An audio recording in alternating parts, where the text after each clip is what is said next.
लोगों की सोच, people's thinking.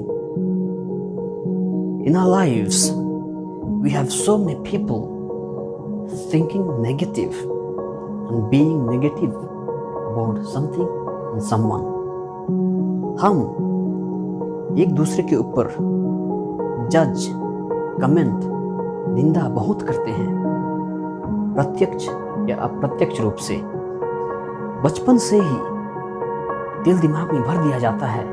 बच्चे भी गलत सही पर अपनी बातें व सोच रखते हैं। किसी को नीचे दिखाने के लिए या किसी को नीचा दिखाने के लिए हम कभी पीछे नहीं हटते। क्यों ऐसा होता है? हम कौन होते हैं किसी को नीचा दिखाने वाले, किसी के ऊपर हंसने वाले, किसी को बेइज्जत करने वाले? ये सब करना इंसानियत के नाम पर एक कलंक है।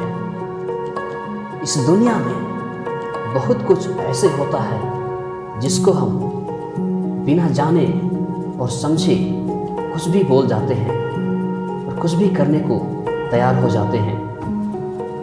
एक कहानी है जो आप लोगों ने सुना भी होगा।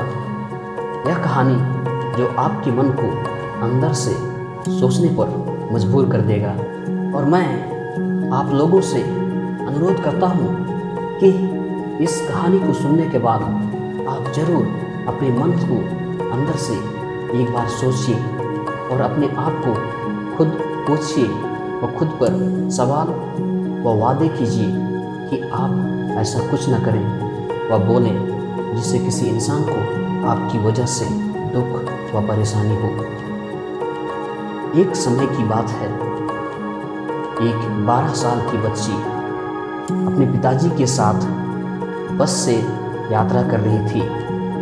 लड़की हरे भरे पेड़ पौधों और बगीचे को देखकर खुश हो रही थी और अपने पापा को बार बार बोल रही थी, पापा देखिए ना, पेड़ और जमीन कैसे एक साथ भाग रहे हैं। पापा अपनी बच्ची से कुछ नहीं कहता, बस उनको देखकर मुस्कुरा देते थे।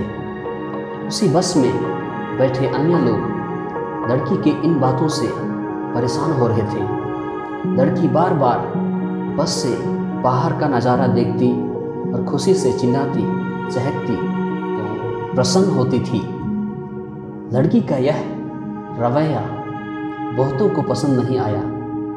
उन्हें गुस्सा भी आने लगा।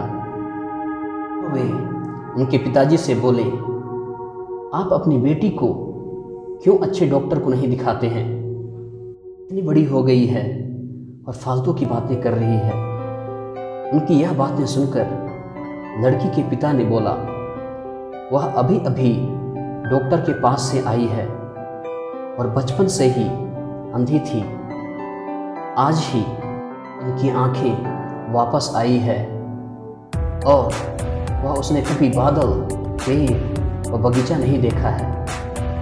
लड़की के पिता की यह बात सुनकर वहाँ बैठे लोग बहुत ही बुरा महसूस करने लगे और तुरंत ही उनके पिताजी से माफ़ी मांगने लगे। ऐसी विपत्ति व नकारात्मक सोच से हम कैसे बचें? इसके लिए इन बातों को अपने दिमाग में बैठा लें। पहली बात, डोंट हैव प्रेजुडिस, पूर्व धारणा ना रखें। आप कभी भी किसी धर्म, जात, देश, अमीर, गरीब के प्रति कभी अपने दिमाग पर प्रेजुडिस ना रखें। जब आप कहीं नई जगह पर पढ़ने या जॉब के लिए जाते हैं, आप पूर्व धारणा पर विश्वास ना करें। आप खुद से उन नई जगह व नए लोगों से मिलें, जानें व पहचानें। दूसरी बात, लोग क्या कहेंगे?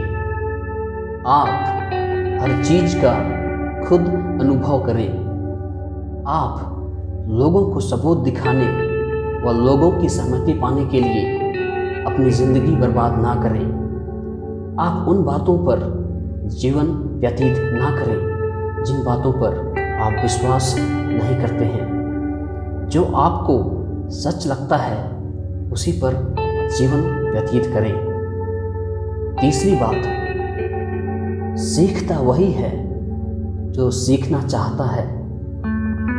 आप अपनी ज़िंदगी को एक सही तरीके से जीना चाहते हैं तो आपको एक खुले दिमाग वाला या एक खुले मिजाज का इंसान बनना पड़ेगा।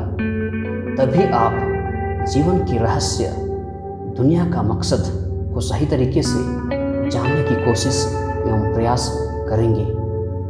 क्योंकि आप एक नकारात्मक सोच रखकर कभी भी जिंदगी नहीं जी सकते हैं। दोस्तों, अंत में यह ध्यान रहे कि आपका लक्ष्य यही हो कि आपकी जिंदगी किसी मकसद के लिए हो, किसी की सेवा के लिए हो। तभी आप सही मायने से या सही तरीके से जिंदगी जी सकते हैं व संतुष्ट व प्यार का एहसास कर सकते हैं। Thank you. God bless you all.